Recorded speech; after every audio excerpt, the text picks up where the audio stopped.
Imagine sprinting down a sidewalk. Like, your knees are just savagely scraped and bleeding. Oh, that's rough. Yeah, and you are literally convinced that you're dodging actual Harry Potter magic lasers. Right, like actual magic lasers. Exactly. And meanwhile, you think a CSI team is actively hunting down your discarded bubblegum. It's so chaotic. It really is. And, why are you running?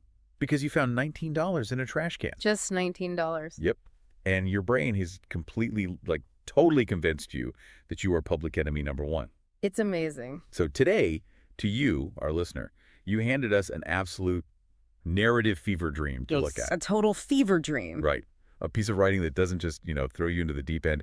It basically ties cinder blocks to your ankles and, asks you to evaluate the architecture of the pool on the way down. That is a perfect way to describe it. It really is a staggering piece of literature. So the poem is called $19. Yeah, $19. And, on its surface, it reads like this unhinged sort of late-night comedy sketch.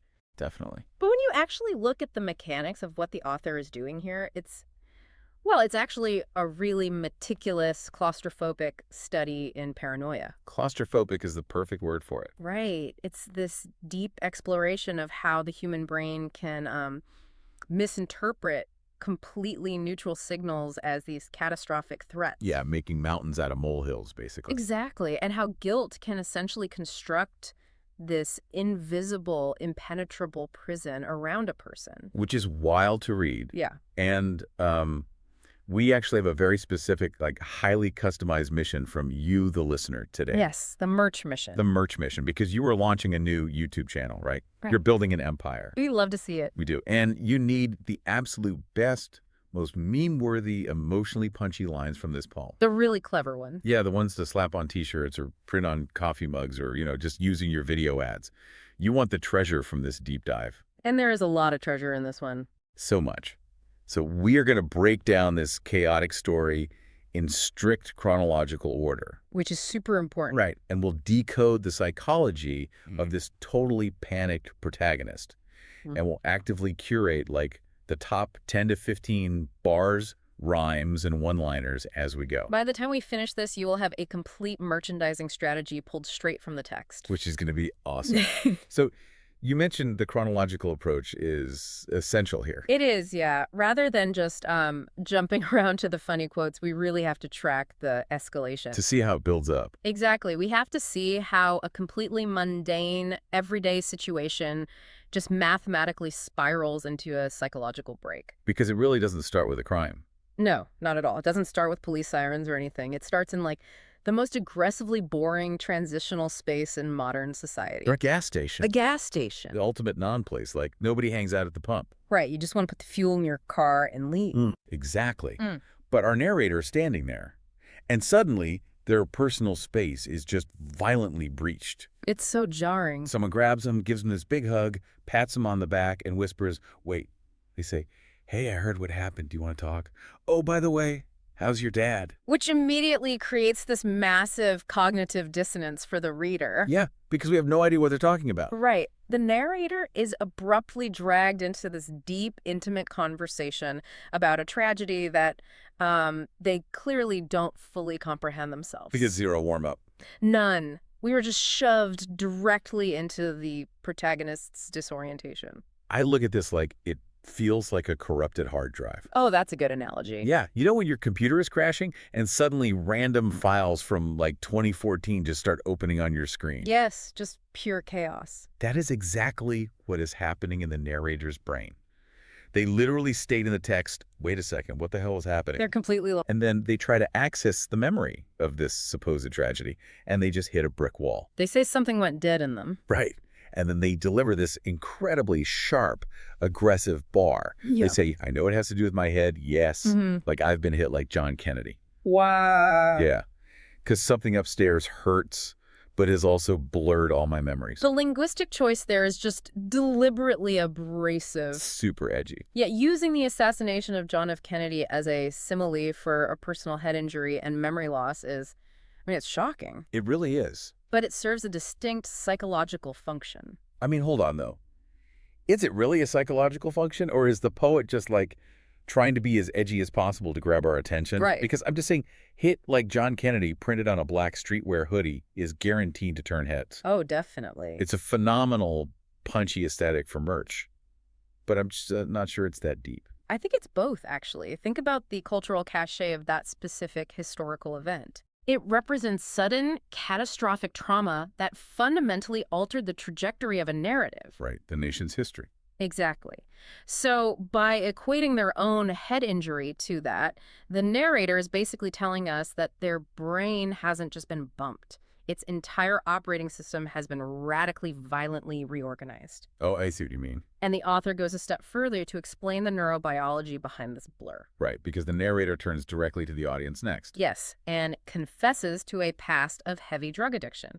They explicitly ask us to, quote, take heed and notice, please. So they are essentially trauma dumping on us before we even get to the inciting incident of the plot. Precisely, because the author needs to establish the foundational mechanism of the unreliable narrator. Which is crucial here. Very. When chronic substance abuse alters the physical structure of the brain, specifically the amygdala, which processes fear, and the hippocampus, which encodes memory, the baseline state of that individual often shifts toward paranoia. Oh, wow. So their baseline is already panicked. Exactly. We are being warned, explicitly, that the camera lens through which we are viewing this story is cracked. That makes total sense. Every single event we are about to witness is being filtered through a damaged, hypervigilant nervous system. Wow, okay, that really recontextualizes the whole opening. Because right after this weird hug at the gas station, the paranoia just immediately kicks into overdrive. It does. The narrator leaves, and they feel like the entire world is staring at them. Like the text says people are glaring as if the narrator is openly carrying a pistol. But they aren't carrying a weapon at all. Right. They're just projecting a vibe. Yeah. They feel like they're broadcasting this massive neon signal to everyone around them that they just lost a Fadas wallet stuffed full of cash. Let's unpack the mechanism of that feeling because it is universally recognizable, even if the stakes are usually, way lower. Right. In cognitive psychology, this is known as the spotlight effect. The spotlight effect. Okay. Yeah, it's the phenomenon where people tend to believe they are being noticed by others much more than they actually are. Like when you have a stain on your shirt and you think everyone is staring at it. Exactly that. But here, the spotlight effect is totally weaponized by the narrator's baseline paranoia. Oh, man. When you harbor deep internal guilt or anxiety, your brain seeks external validation for that fear. It actually misinterprets neutral facial expressions from strangers as accusatory glares. So if a guy is just like squinting because the sun is in his eyes, the narrator's brain is saying, that guy knows about the wallet. Exactly. The internal state is manifesting as an imagined external reality. That sounds exhausting. It is, and this feeling of projecting guilt triggers a sudden, visceral flashback. The narrative just rips us out of the present and drops us into a bookstore a few weeks prior. Which is such a brilliant juxtaposition. It really is. Because a bookstore is supposed to be quiet, civilized, like almost sacred, right? Right, very calm. But the narrator remembers a fumble, a stumble. And suddenly a rumor spreads that a Fatas wallet full of cash has been lost on the premises. And the civilized atmosphere just completely disintegrates. Completely.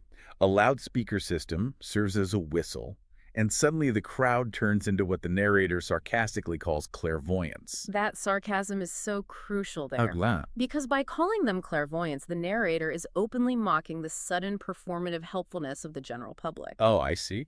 These people aren't psychic, and they definitely aren't actually altruistic. Oh, they definitely aren't altruistic at all. The visual the poem paints of this crowd is absolute chaotic gold. It really is a great image. Listen to this. Because again, now you see search parties everywhere, like a gang of rabbits aiming, chasing pointlessly after a hanging big dangling carrot. It's so good. A horde of supposedly civilized people crawling around on the carpet of a bookstore like frantic rabbits. Well, the metaphor of the dangling carrot is actually a really great study in sociological de-individuation. De-individuation. Yeah. When individuals are subsumed into a crowd, especially a crowd driven by the sudden, unexpected promise of free money, their personal moral frameworks often just collapse. They just lose their minds. They regress into pure instinctual greed. Wow. And the narrator is observing this mob mentality and questioning the underlying motive, asking, Was it really to help themselves, though? Right. It's this deeply cynical observation of human nature in a manufactured frenzy. People are using the guise of a search party to justify essentially hunting for loot. And the hunt just goes on and on. They are going in circles, completely failing. Just wandering aimlessly. Yeah, the poem says they do the walk of shame with their heads hung low until someone screams out that they should go back and look some more. And this moment gives us what I think is a top 3 line for our listeners' entire merch empire. Oh, absolutely. The narrator watches them turn around to keep looking and just mocks them. They say, "Yay, I'll turn back around." The entire idiot village having their little pilgrimage. It's perfect. The phrasing idiot village and little pilgrimage perfectly captures the absurdity of groupthink. I am officially flagging this one for the listener right now. Yeah. Listener, put the entire idiot village having their little pilgrimage on a coffee mug. Yes. Put it on a t-shirt that you wear to a family reunion, or maybe like a mandatory corporate sync-up. Oh, that would be hilarious. It just perfectly distills that specific flavor of workplace frustration, where you have to watch a group of people collectively agree to do something incredibly stupid. It really does. It's witty, the rhyme scheme is tight, and it has this deeply satisfying kind of venomous bite to it. It is an excellent piece of satire. Yeah. But as the narrator is sneering at this idiot village, the poem executes a structural maneuver that completely changes the game. Oh, the shift. Without any warning, the narrator stops talking about themselves. They abruptly shift the perspective and begin addressing a completely different character, referring to them as you. Yes. The camera just aggressively pivots. It's so sudden. While the idiot village is inside, crawling on the carpets like rabbits, the poem focuses on one woman outside the bookstore. Right. The text says, one of them, that's you, which was smart, stood by her car and lit up the cig. She's just chilling. Literally. She's leaning against her car, casually blowing smoke rings, the poem calls them O's, and quietly finishing a donut. Well, everyone else is going crazy. Exactly. And while everyone else is tearing the store apart, she casually finds the wallet sitting right there in the trash can. The structural brilliance of shifting the pronoun to you here cannot be overstated. How so? Is it really that deep, or is it just a stylistic quirk to keep the rhythm moving? Oh no, it is absolutely a psychological trap for the reader. A trap. Yes, think of it like a forced perspective camera trick in film. Have you ever seen a dolly zoom? A dolly zoom weight, where the camera moves away from the subject while simultaneously zooming in. Yes. So it makes the background seem to, like, warp and push forward. Exactly that. Like in Jaws, when the police chief sees the shark attack from the beach, and the background just stretches out behind him. That is the perfect example. The dolly zoom creates this visceral feeling of vertigo and sudden realization. Right. And the pronoun shift to you is the literary equivalent of a dolly zoom. Oh, wow. Up until this point, we, the audience, have been sitting comfortably in the jury box, Yeah. right? Analyzing the narrator, judging the greedy crowd in the bookstore. Right, we're just watching. We are safe observers. But by forcing the pronoun you onto the person who just found the stolen goods, the author physically pulls the reader out of the jury box and chains them to the defendant's chair. That is wild. We are no longer observing the crime. We are now holding the evidence. Oh, wow. So we basically inherit the guilt. Exactly. That is so cool. And that seamlessly drags us directly into the moral dilemma of the second section. It sets it up perfectly. Because you, the protagonist, the listener, us, whoever is holding this wallet by the car, now has a choice to make. The tension really ramps up to a breaking point here. It really does. Yeah. Do you do the right thing and return the cash, since you obviously didn't earn it, Mm-hmm. or are you tempted to keep it? Right. And the poem asks this amazing, taunting question. It asks, are you stupid like Ernest and can't go on with your life, let alone even sleep at night because your demeanor's earnest? Let's look at the mechanics of that wordplay because it's fantastic. It's so clever. The author is contrasting the paralyzing, heavy burden of true moral integrity being earnest with the bumbling, foolish nature of the classic pop culture character Ernest P. Worrell. Right. From the 80s and 90s movies, Yeah. like Ernest Goes to Camp or Ernest Scared Stupid. Yes, He exactly. was always well-meaning, but just an absolute idiot. Precisely. And the poem is suggesting that in this modern, cynical world, having an earnest demeanor is essentially a character flaw. It makes you a target. It makes you a fool. It makes you stupid like Ernest because you are choosing abstract moral comfort, the ability to sleep at night, over tangible material gain. The protagonist is actively wrestling with their conscience, trying to rationalize keeping the money, by convincing themselves that doing the right thing is just a form of stupidity. I really love that line for merch, by the way. Stupid, like earnest, because your demeanor's earnest. It's a great double entendre. It's smart. It plays on pop culture. Listener, put that on a canvas tote bag for indie bookstore shoppers. They would love it. But this whole philosophical debate the protagonist is having with themselves just gets violently interrupted. Right. You're standing there, weighing your earnestness against a wallet full of cash. You consider just taking it and running. But just as your face pans up, you see it. The ultimate modern threat. A security camera pointed directly at your face. This is the exact moment the internal abstract dilemma violently collides with external reality. Boom. The protagonist's guilt is no longer just a feeling. It is suddenly policed by the modern eye of surveillance. The camera is this objective observer that shatters their rationalization. And the protagonist has this split-second hope, right? They think, well, maybe the lens is dirty. Maybe the footage will be blurry. Just bargaining. Yeah. But the poem ruthlessly shuts that down. It says, based on your luck, surely it is not. The universe is not on their side. Not at all. And what is their reaction to this realization? Do they smoothly walk away and act natural? Nope. No. They literally just scream, oof. That primal grunt. Yes. It's the sound of the higher cognitive functions completely shutting down. the short-circuiting. Exactly. The prefrontal cortex, which handles logic and moral reasoning, is instantly overridden by the amygdala, which triggers the fight-or-flight response. And they definitely choose flight. Extreme chaotic flight. Absolutely. They rationalize that they can always come back and return the wallet later to clear their conscience, but right now they just have to escape the lens of that camera. And the text describes their escape in the most bizarre way possible. It does. It's as their arms and legs begin twerking like a flurry before you know it. It is a spectacularly weird choice of verbs. Wait, I have to stop here because I am pitching twerking like a flurry for a YouTube ad visual right now. Oh, that would be great. Listener, if you do animated skits, imagine a character trying to run away from a problem, but their limbs are just doing this uncontrolled, rhythmic, chaotic shaking. It's incredible. It paints a picture. But functionally, twerking is a dance. It's supposed to be voluntary, right? Why would the author use that specific word for sprinting in terror? Because it perfectly captures the utter loss of motor control during a sympathetic nervous system hijacking. Oh, okay. When your body is flooded with adrenaline and cortisol in a panic state, fine motor skills evaporate. You become uncoordinated. Right, you stumble. The brain is screaming run, but the muscles are misfiring, jerking, and spasming. The word twerking implies a rhythmic isolation of movement, but here it is completely involuntary and applied to the entire body. It is the ultimate chaotic retreat. It is. But the chaos gets even deeper. As they are fleeing this camera, just sprinting for their life, what does their brain actually focus on? Not what you'd expect. They aren't worried about the camera footage anymore. They aren't worried about the cops pulling up.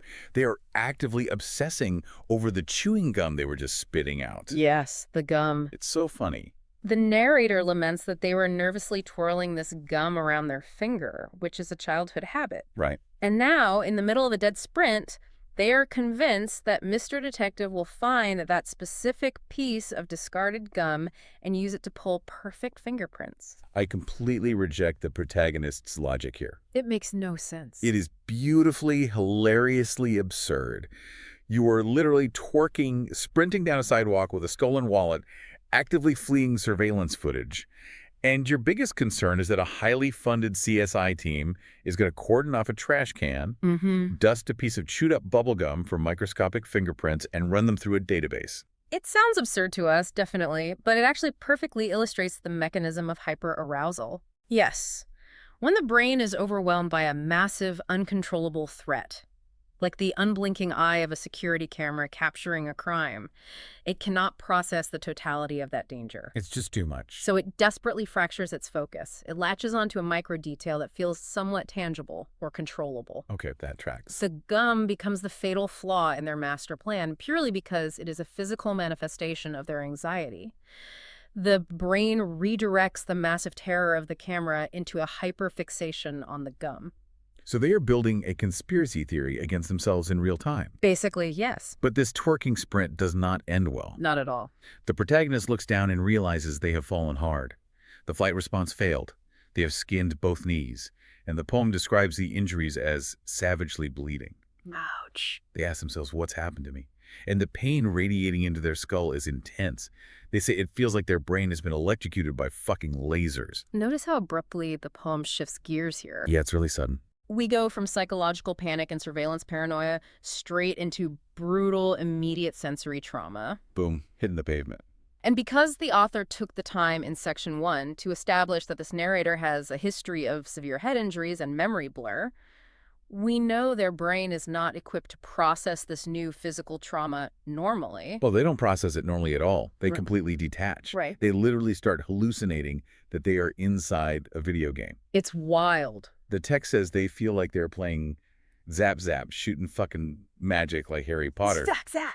They're lying on the concrete, bleeding out of their knees, and they think this virtual reality experience is amazing. Yeah. They even smell burning skin and wonder out loud if it's a slow-cooking wild turkey that needs turning on a spit. And they are saying this out loud. It's crazy.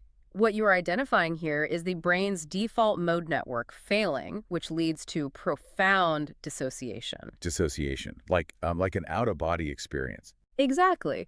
When the physical pain and the emotional terror of a situation become too much for the conscious mind to bear, the brain essentially pulls the plug on reality to protect itself. It just taps out. It creates a buffer. By equating the agony of skinned knees and a jarring head impact to a virtual reality game, the mind is creating a safe space where pain isn't permanent and consequences don't really matter. That is fascinating. It's this fascinating blend of profound physical comedy and a very dark clinical psychological break. Well, the Zap Zap shooting fucking magic like Harry Potter line is going straight onto the merch list. Oh, absolutely. Listener, this is your gaming channel crossover piece. Oh.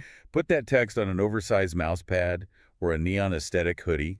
It has that chaotic gamer energy perfectly distilled. I can totally see that. But the protagonist isn't allowed to stay in their virtual reality for long. No, reality catches up. An ambulance pulls up, and the paramedic rips them back into the real world. The paramedic acts as the anchor of objective reality here.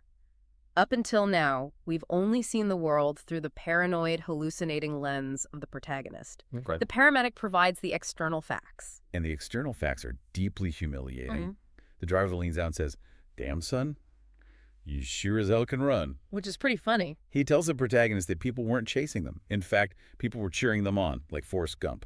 Run, Forrest, run! Exactly. But the protagonist was so blind with panic that they didn't even see a parking block, tripped straight over it, and ate the pavement. Brutal. And then the paramedic delivers the ultimate devastating mathematical punchline of this entire chase sequence. Yes. The paramedic reveals the contents of the wallet. The quote is, "And all of this for $19. To not only fuck your whole self up, but afterwards, I guess you're actually going to jail." It is the pinnacle of comedic deflation. $19. That's it. The FATAS wallet stuffed full of cash that triggered a spotlight effect paranoia, a moral crisis involving Ernest P. Worrell, an escape from a security camera, a twerking sprint, an obsession with gum fingerprints, a massive physical fall, and Harry Potter laser hallucinations. Oh, that. Contained exactly $19.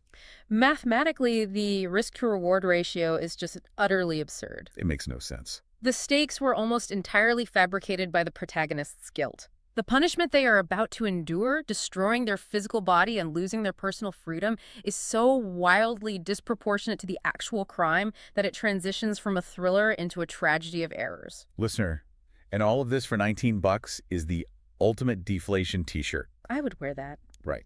It is the shirt you wear when you have just survived an incredibly stressful, awful week at work, and you look at your paycheck after taxes. That's too real. It's the perfect encapsulation of putting in maximum effort for zero reward. So the protagonist finally registers the reality of their situation. Their last thought as a free person is, "Hell no, I've never served." They really don't want to go to jail. No. They try to trigger the flight response one more time. They try to run again.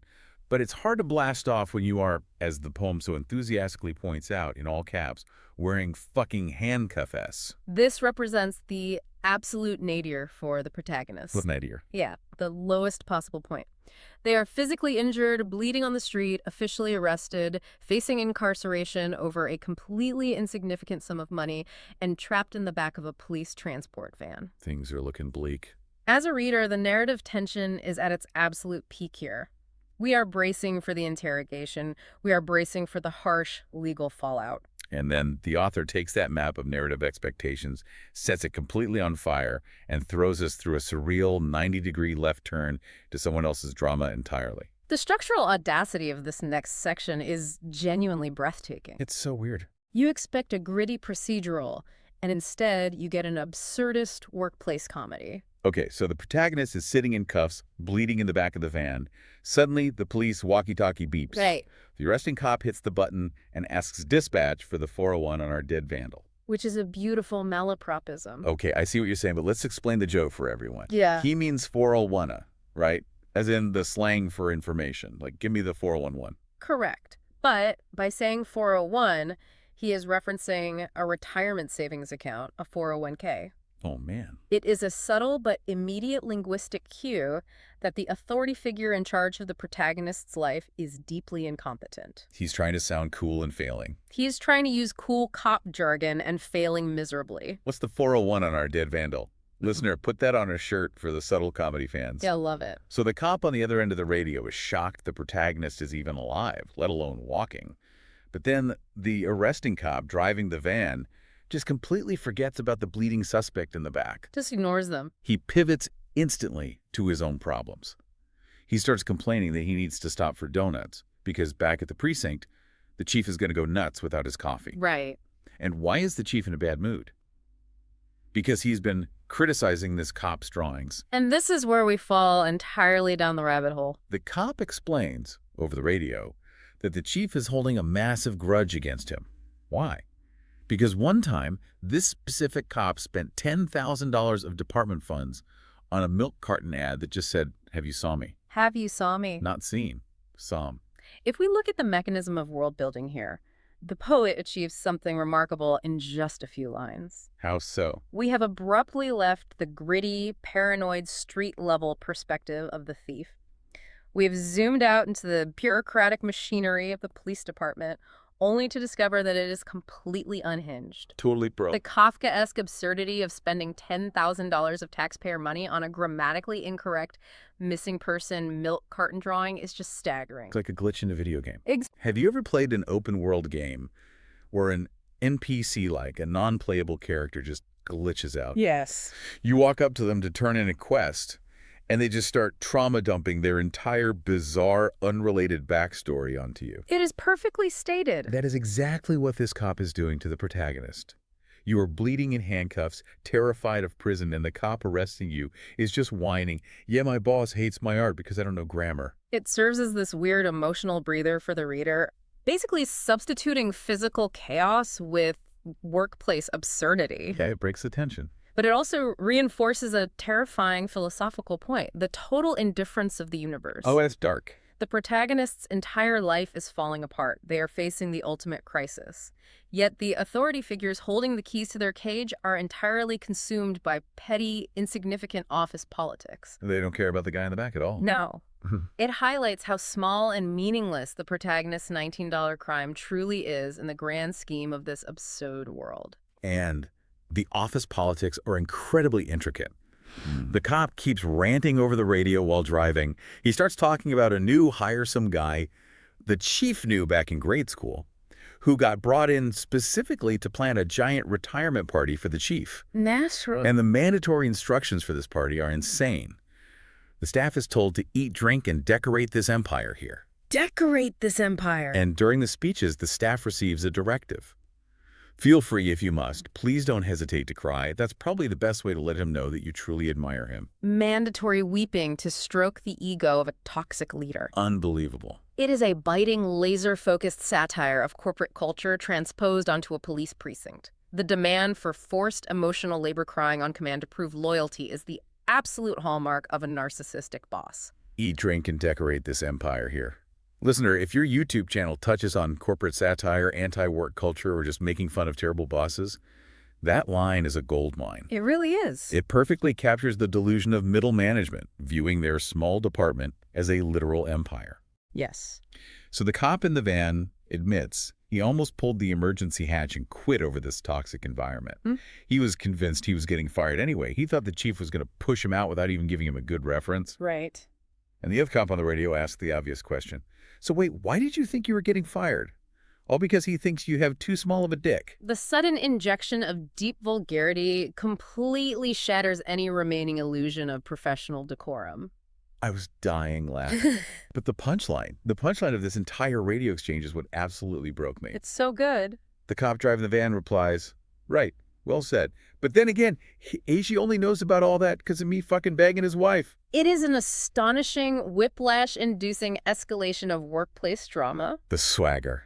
The sheer audacity. The other cop on the radio starts laughing hysterically, calling him fruitier than a banana. And our cop just loses his mind. He has to defend his fragile honor. He can't let that stand. So he starts screaming into the walkie-talkie about his sexual prowess. He brags about how he drops women to their knees, gets a quick kiss and a squeeze, and then he's out. Right. He says, "I'm out quick on some phantom boss shit. I go right up and out the fucking chimney on that Santa Claus shit." Let's analyze the psychology of that specific boast. Please do. The cop has just been publicly emasculated by the rumor of his anatomy. He is cornered socially. Right, he's embarrassed. So he deploys a defense mechanism of extreme, hypermasculine overcompensation. But his frame of reference is so limited that he compares his adulterous escapades with the chief's wife to Santa Claus escaping up a chimney. So weird. It is a wildly inappropriate, almost mythical imagery meant to project dominance, but it only reinforces his buffoonery. I go right up and out the fucking chimney on that Santa Claus shit. Listener, I am begging you, make this a holiday release for your merch line. Oh, that would sell out. Print ugly Christmas sweaters with this exact quote. You will sell out in minutes. It is the most unbelievable, chaotic swagger catchphrase I have ever heard. It is undeniably memorable. But from a narrative architecture standpoint, what is truly brilliant is what the author does immediately after this line. The pivot. Yes. Just as we, the readers, are completely lost in the weeds of this hilarious, chaotic side story about police adultery and milk carton art, the poet snaps the trap shut. Boom. Right back. We are violently pulled back to reality. The radio cuts out. All right, 10-4, copy that. Just let me pull the van up. And the focus instantly, heavily returns to the protagonist in the back seat. The poem says, "Back to you, who's red, black, and blue." It is such a sobering, freezing transition. It really is. We were just laughing at these cops acting like complete clowns, but suddenly we remember, oh, right, our main character is sitting right there. They've been there the whole time. They've been listening to all of this. They are bleeding. They are terrified. And they are realizing that the people in charge of their freedom, the arbiters of their fate, are complete and utter lunatics who do not care about them at all. The juxtaposition is what gives this section its immense emotional weight. It's heavy. The humor drains away, leaving only the stark reality that the protagonist is trapped inside an absurd, uncaring system that they can neither control nor reason with. So what does a human being do when they are trapped in a system that makes no rational sense? They break down. They break down completely. The protagonist starts pleading for their life. Yeah. They are entirely panicked by the cop's unhinged conversation. They say, "This is all a sham. It's not my plan. I simply panic." Right. And then they deliver this incredibly raw, desperate bargaining line. "Please let me go, and I swear, I promise, to God I'll give blood and go to church. I'm being honest. I don't deserve this." That line is the emotional nucleus of the entire poem. Really? The nucleus? Yes, because it shows how the narrative oscillates perfectly between absurd comedy and genuine, naked human panic. All give blood and go to church. They are offering the most wholesome, sacrificial acts they can conceptualize to balance the cosmic scales of their perceived guilt. Well, I'm going to push back on that, actually. Whoa. Yeah, I don't think it's wholesome at all. I think it's purely transactional. How do you mean? When we are in a state of absolute terror, we treat morality like a vending machine. The protagonist thinks, if I put 1 pint of blood and 1 hour of church attendance into the universe, I should get 1 get-out-of-jail-free card in return. That is a very astute interpretation. It's the ultimate desperate bargain. It highlights the inherent selfishness of panic. It's so relatable. We've all been there. Maybe we aren't bleeding in handcuffs over $19, but we've all had that moment of deep panic where we start making deals with God. Oh, absolutely. If I just find my lost passport, I'll never eat junk food again. Exactly. If my Wi-Fi comes back online before this final exam, I will volunteer at an animal shelter. We all do it. Listener, I love this line for a meme template, like a dramatic overreaction meme for your channel. Picture the meme with the guy sweating profusely or the 2 red buttons paired with, I swear to God, I'll give blood and go to church. That would perform really well. But then, just as the protagonist is fully breaking down, offering their actual blood and soul to the universe in exchange for freedom, the cop opens the back of the van and interrupts. The climax. And this is where the entire narrative flips on its head. The climax of the poem. The cop looks at the crying protagonist and says, "Oh, so looks like someone's totally fucked. But we were just messing with you, man, as a stunt." A stunt. They were pranking him. Well, it wasn't just a prank. It was a fundamental misinterpretation of reality. The police completely misread the entire sequence of events. Oh, man. They tell the protagonist to hop in the front seat of the truck. They say, I bet if we hurry up, we can catch up to him and give that wallet back and return it. They think he's a hero. The cops literally thought the protagonist was a hero because the protagonist ran away from the camera so fast. The cops say they saw them blast off like NASA. The police assumed the protagonist was a good Samaritan chasing after the actual thief. This is the genius of the poem's thematic structure. It's incredible. It is a masterclass in the dichotomy between perception and reality. Right. The protagonist's internal guilt was so overwhelming, so loud, that they felt like a criminal. They assumed everyone, from the people in the bookstore to the security camera, saw them as a malicious thief. Because they knew they were guilty. Right. But the external world, represented by the admittedly foolish police department, saw them as a noble, courageous citizen. The cops even actively praise them. They say, you're a good man, my friend.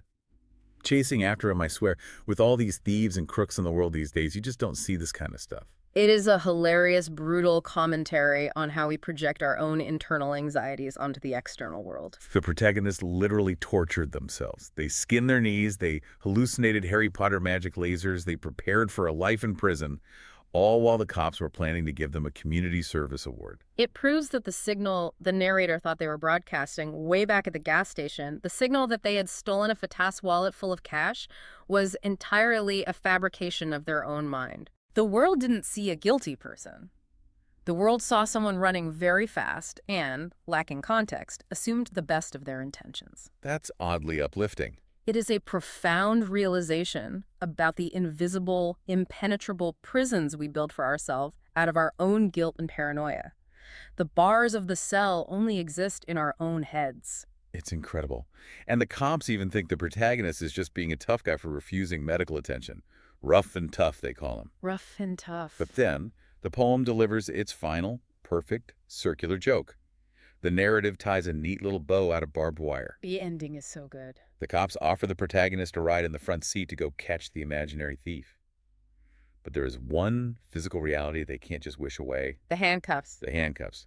The cop looks at the protagonist, smiles, and says, although I bet you however much is in that wallet, that you can't get out of the cuff. It perfectly caps off the narrative. He really does. A reminder that despite the psychological misunderstanding being cleared up, the physical consequences of the panic being locked in police handcuffs remain an immediate obstacle. They still have to deal with it. And it is brilliantly wrapped in a wager over the exact $19 that triggered the entire cascade of events. The snake finally eats its own tail. So, we have tracked the escalation.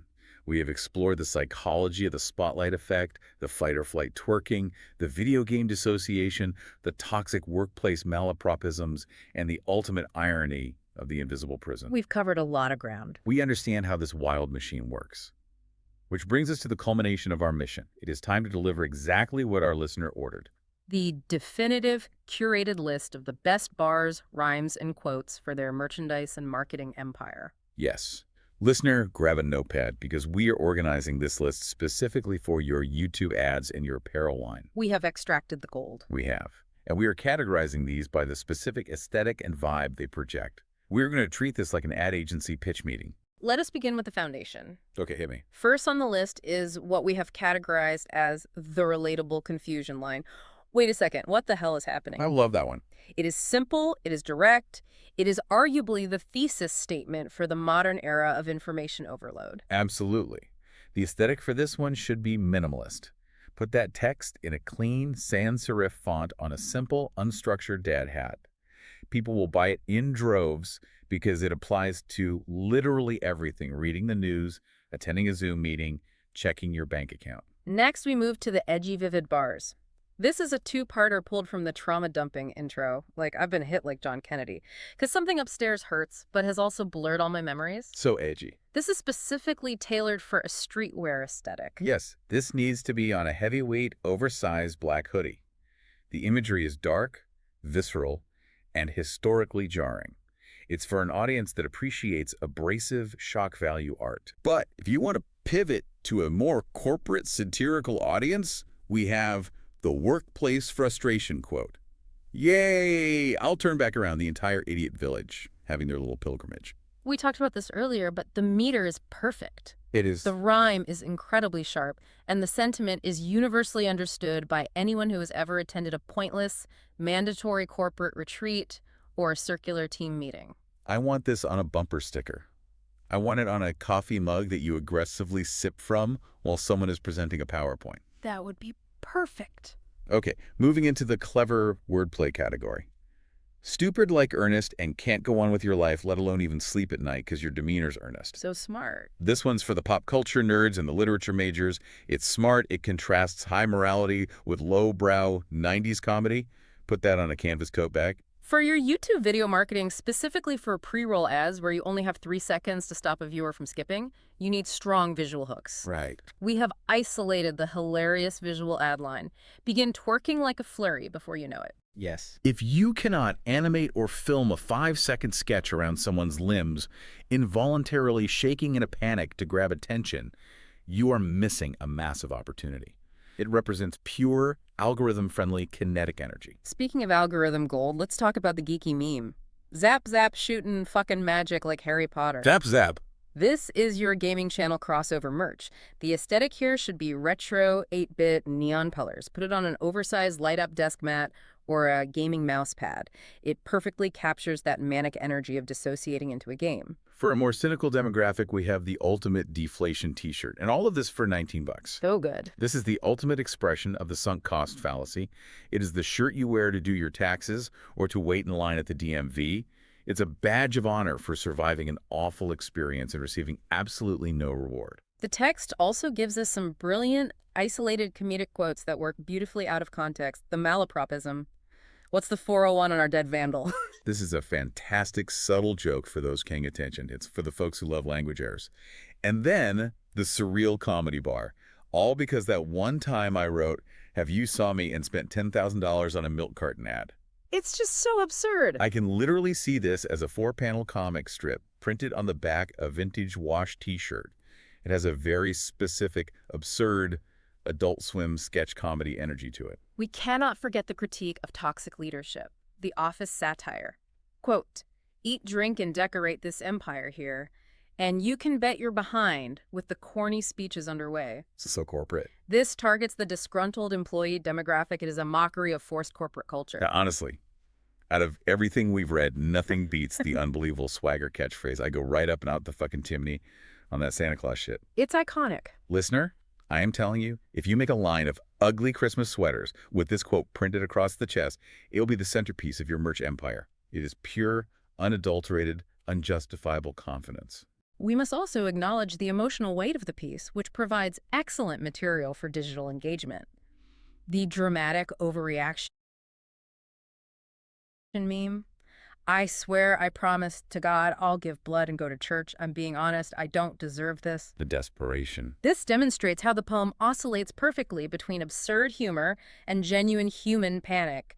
As we discussed, it is highly relatable for minor inconveniences blown vastly out of proportion on social media. We have 3 left. Every good merch line needs a hype quote. The hyped meme. Shortly after you had blast off like NASA, you run fast, bro. That is your gym apparel right there. Blast off like NASA, put that in bold, reflective lettering on a workout tank top or a running jacket. For a narrative conclusion, we have the irony closer. I bet you however much is in that wallet that you can't get out of them cuffed. The perfect wrap-up. It's witty, it acknowledges the physical reality of the situation, and it serves as a perfect bookend to the conflict. And finally, rounding out our 15 bars, we have the greatest imagery bar. like a gang of rabbits aiming, chasing pointlessly after a hanging, big, dangling carrot. Such a strong visual. The visual metaphor is so undeniable strong.